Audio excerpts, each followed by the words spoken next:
el pico largo y delgado, ligeramente curvado, y un no sé qué en la mirada,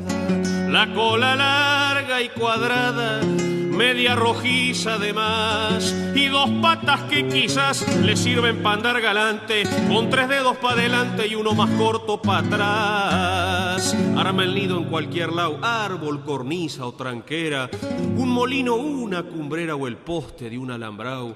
Después que el barro ha encontrado con hoja o crines, lo amasa y con el pico se pasa a metacarrear con esmero, y en pocos días el hornero ya tiene lista su casa. Siempre, hornerito, has construido